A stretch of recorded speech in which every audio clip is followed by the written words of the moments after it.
Hi everybody, it's Chris from the Evermore Podcast, Newcastle Podcast, and Evermore YouTube channel. Just back with a bit of an update video, really some huge news for Newcastle United today, as well as a match. We've got loads to cover, so I'm just going to do a quick video here just to kind of review everything that's been going on with the club today. So just before I do a little bit of housekeeping, if you haven't already, please consider clicking that like and subscribe button. We'd really love you to come and join us. We're not a million miles away from 1,700 subscribers now, thanks to you amazing people who have clicked the button after our latest transfer video. We really appreciate that. I think we're about 8 short or something like that. So if you can hit that button, get us over that 1,700, would really, really appreciate that. So without further ado, let's get stuck in. And so the huge news I'm going to start with today, way before the game, was obviously the breaking news. Blinding myself with my phone here. Let me turn down that brightness a bit.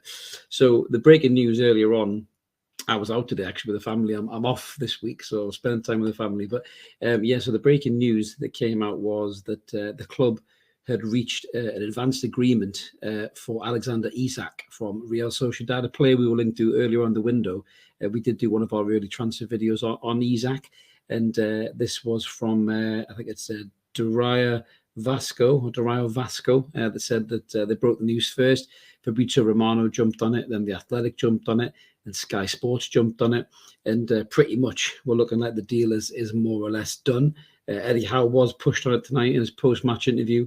He didn't say much about it, but from what I'm reading and what everyone's reading here is the deal is anything between 58 million to 70 million quid in total with the add-ons. So I believe the bid for 60 million was accepted, and the medical should be due in the coming days for Alexander Isak. So I mean, this is just phenomenal news, really massive news. It comes off the back of Callum Wilson's injury.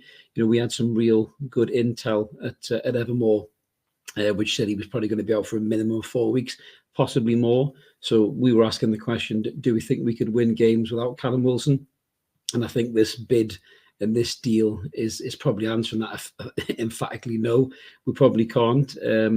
That's no disrespect to the players that we have, but we need a main focal point. We need a striker. We need somebody who can occupy a back four, who can find space, who can score goals, who can attack with pace, just like we saw against Manchester City the weekend. And Isak really does fit the bill. Phenomenally talented player. He's been forever linked to God knows how many huge super clubs around the world of football. You know, the who's who of ESL escape artists in the Premier League have all fancy a dab at this kid, and it looks like we're going to get him. So let's just have a look at a slide that Mark's bashed up about him, just to get a bit of an indication as to how good this lad is. I'll just remove the logo there so you can see how he stacks up against, you know, Super Callum Wilson. So he's only 22 years old, which is mental to think about it, because he seems to have been around forever and a day. You can see there his goal scoring credentials. So, you know, he started at AIK Stockholm, 10 goals and 24 appearances. He then swiftly moved on to Dortmund, didn't have a great spell there, a couple of years there, 13 appearances and 1 goal. He then moved on to Willem II in Holland, much better goal scoring record there, 13 goals and 16 appearances. Then he made the big move to Sociedad, and he really, you know, set La Liga alight in terms of his pace, his movement, how dangerous he was on the ball, his link-up play with the rest of his teammates. And all in all, he's got 42 goals and 130 appearances and 7 assists there. So for a 22-year-old lad, it's not bad at all, I'll be honest with you. He has obviously played for Sweden as well. He's very much the heir apparent to Zlatan Ibrahimovic, is the way that the Swedish media kind of play him. If you bear with us, I'll just get his international goal-scoring record that Mark has just left off there to keep me on my toes. Let's have a little look at how many goals he scored for Sweden. So he's had 37 caps. He's got 9 goals for Sweden. So again, it's a decent return. And some of them are absolute pearlers as well, to be fair. And what is the lad's strengths really? I mean, the lad's strengths, dribbling and movement. He's got pace to burn. He's got such quick feet. You know, he takes the ball close control. He drops his shoulder. He's by 2 or 3 before people realise. You know, he did it against Barcelona and teams like that as well. Madrid. Atletico, you know, he didn't shy away in these big games either. He's very good at free kicks as well, which is interesting, because obviously we've got Kieran Trippier over the wall, so that'll be interesting to see how he copes as well there with free kicks. He might get a chance of a couple or two. His technical ability, he's very technically gifted. He sometimes can get caught offside, but players with pace can get that as well. And defensively, doesn't really track back a great deal. So that's really what the player offers you in terms of the player that we're going to get. In terms of his stats per 90 minutes, you probably notice there's a few reds there. Now, if you look at his stats from last season as a centre forward, they don't really make fantastic reading in terms of of the season that he had. So he had 32 appearances in La Liga, 6 goals and 2 assists. So that's why his percentile is in the 38th percentile. He's quite low. If you look at it compared to Callum Wilson, he's behind on Callum in that regard. But if you look at the rest of his shots on target, his pass completions as well, his aerial duel one, he's quite high in other areas against Callum on the radar chart there. And you can see from the heat map, he's a very, very busy player. I think that Alexander could play across the front three as well. Even when Callum Wilson does return from the injury, we'll hope it's not too long out for Callum. But we've been crying. A lot of fans have been crying. Myself and a few of the boys in Evermore, we've been crying for a really good striker to come in and push Callum Wilson for that starting berth. Never mind just be a backup to him. I think that was the issue with Ekitike. I think Ekitike wanted to be, the starting berth striker, and I actually don't think Ekitike has done enough in his career. excuse me, that Alexander Isak has. In terms of the goal to game ratio, the impact that he's had on the leagues that he's played. You look at Isak's history there as well. He's got a bit more experience at the age of 22. He's been at a few different clubs, played in a few different leagues as well. So he's had a kicking off big strong defenders. He's played against technical defenders, quick defenders. So he's got to have a little bit more about him, I think, in terms of his movement and everything else. I'm not saying Ekitike is a bad player by any stretch, but I think potentially we could have lost one deal to get the better one here as well. I mean, I'm massively excited by this. I think a lot of Newcastle fans are as well, judging by Twitter. This is a hugely sought after player by a lot of other clubs in and around, the world of football, really. I think Arsenal, for a period of time, were gasping for this lad. They were sending him Instagram messages and all sorts of crap like that on social media. But, he is not a bad player. He's had a bit of an iffy season last season.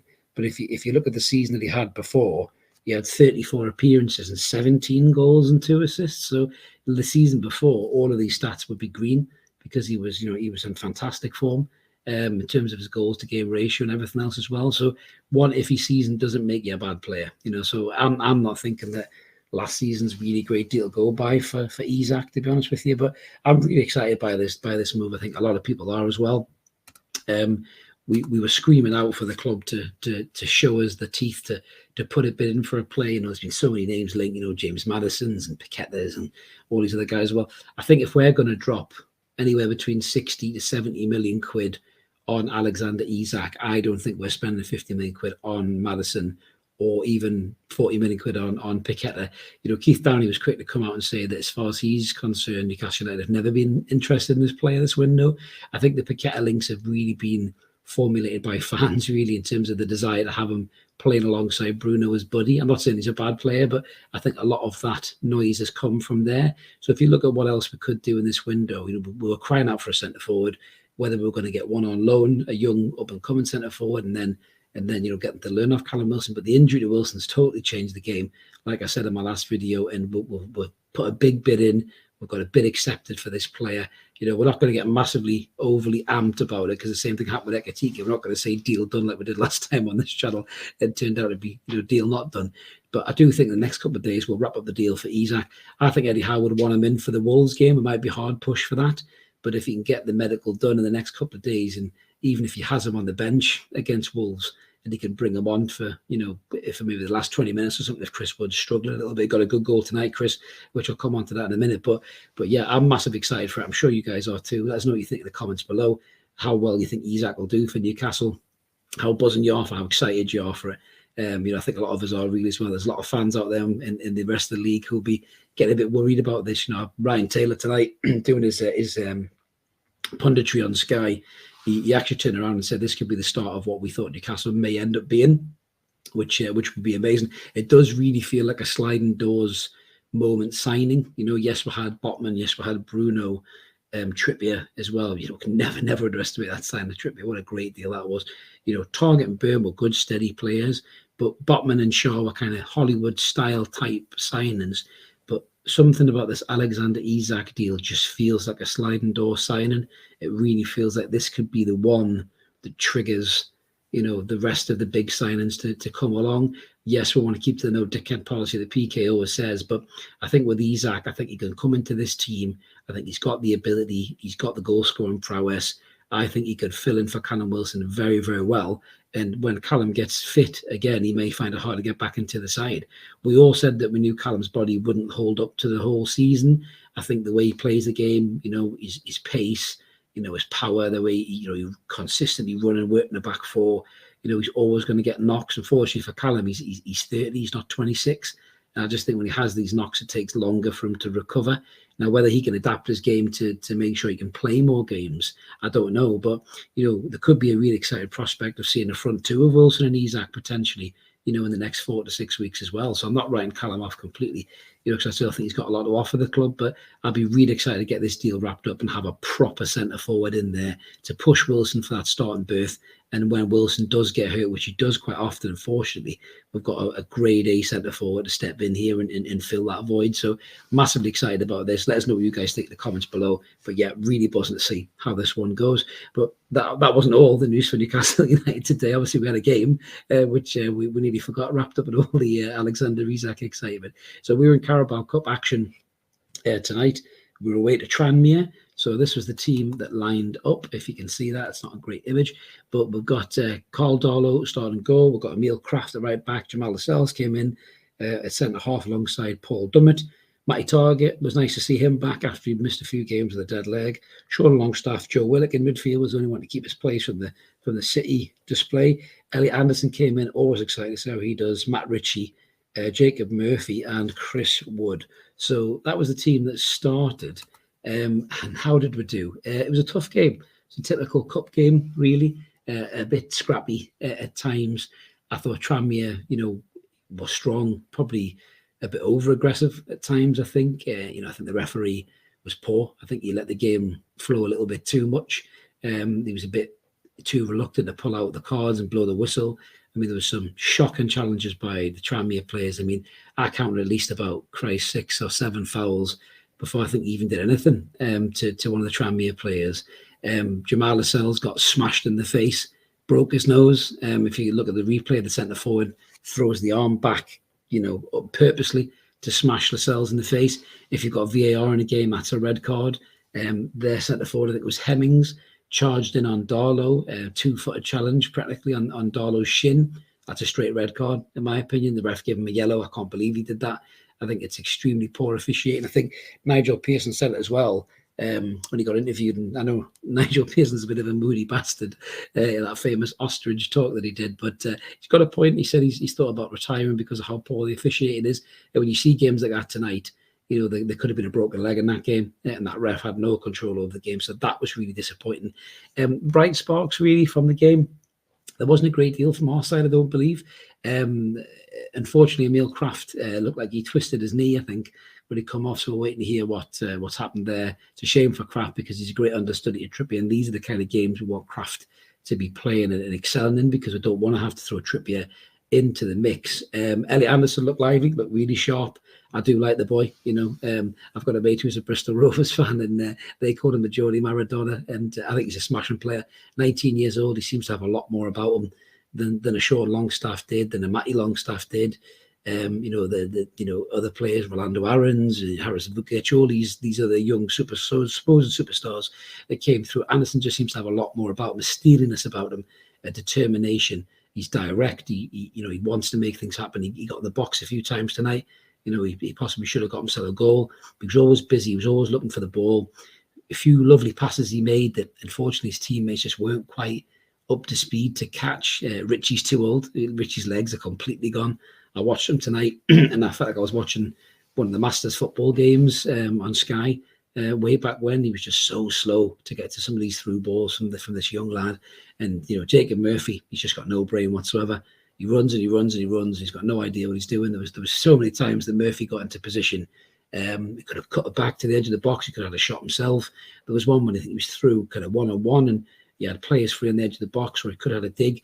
He just did this weird kind of outside of the foot scoop type thing that just got about 1 inch off the ground straight to the keeper's arms. And that's the bit that pisses me off the most about Murphy and why we massively need to upgrade on him, to be honest with you. I think in terms of transfers, I really hope we can try and wrap up somebody like a Christian Pulisic, because it looks like Callum Hudson-Odoi's off to buy a Leverkusen. So that's another deal, supposed deal for us gone. Maybe Diaby could be, kind of revitalised. I don't know if we're just going to spend 70 million quid on Isak. As I said, I don't think we'll spend 60 on Diaby. I'd be quite surprised at that. But you never know with Newcastle United. Maybe we've decided to go big on a couple of signings and get them in the door. But going back to Jacob Murphy, yeah, very poor. I thought Sean Longstaff started poor, but then he picked up a bit more and he did all right. He got on the ball. He put a few challenges in. He's still quite slack with his passing. He's quite slack with his tackles. Matty Targett was poor. He was at fault for the first goal. It's a simple couple of passes. I mean, Tranmere knocking around really well beforehand. There's about 5 or 6 or 7 passes. Excuse me, just wet my whistle there. 5 or 6 or 7 passes between each other, and then they just slip a simple through ball through. Matty Targett's way out of position. He's jogging back. He didn't look fit.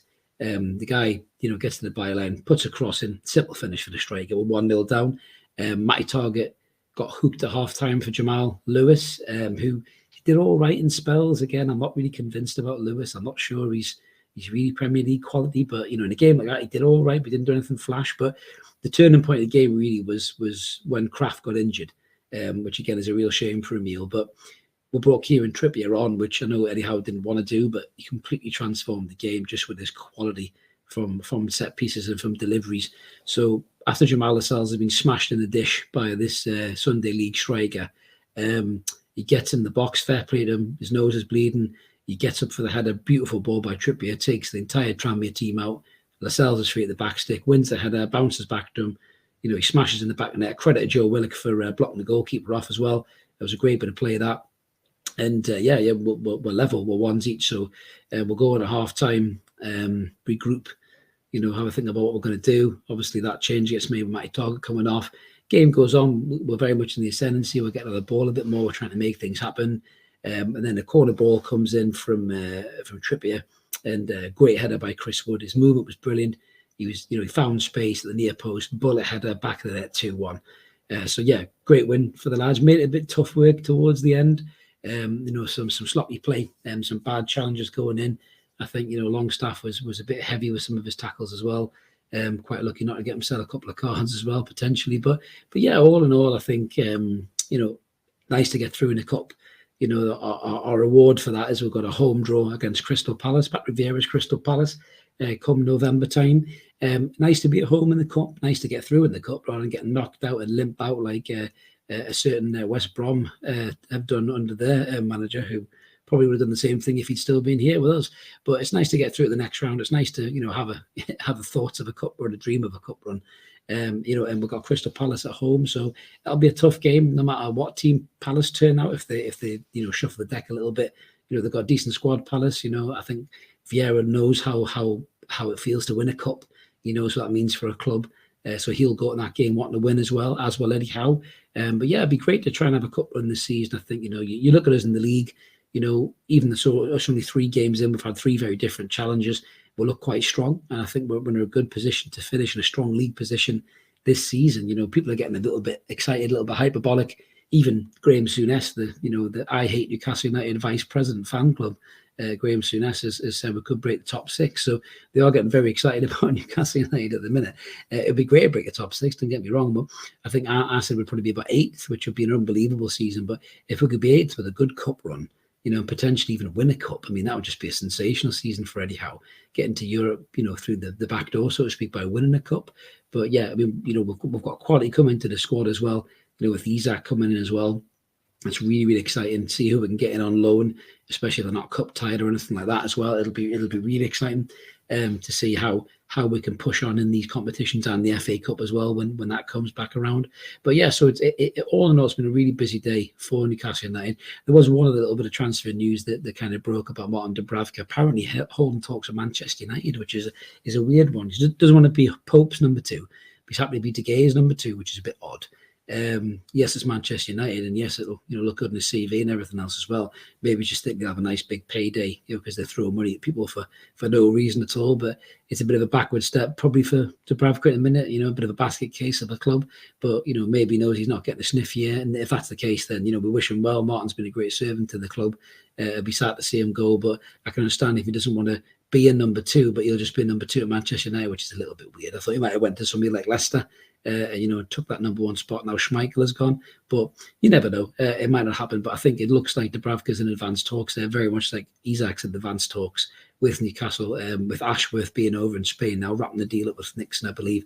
So yeah, we're going to watch that over the next couple of days. Really hope that comes off. That's really exciting news. We're through in the cup again. That's really exciting news as well. So all in all, it's been a decent news day for Newcastle United fans, and I'm buzzing about it. Everyone seems to be buzzing about it. But let us know what you think in the comments below. We always appreciate hearing from you, and we always try to get back to as many of you as we possibly can. And as I mentioned at the start, if you haven't already, please click the like and subscribe button. Try and get us over that 1700 mark. We're only about 8 short, so we'd love you to do that. If you're new to the channel, smash the bell as well. You never miss any of the videos, whether it be the live podcast we do every Mondays and Wednesdays, or whether it be the uploads like we do with this, quick review videos and transfer updates and rumour has it videos as well. So this is Chris signing off after a really busy day for Newcastle United. Great to be through the next round. How are the lads? And bring on the Isak. We'll catch you next time. See you later.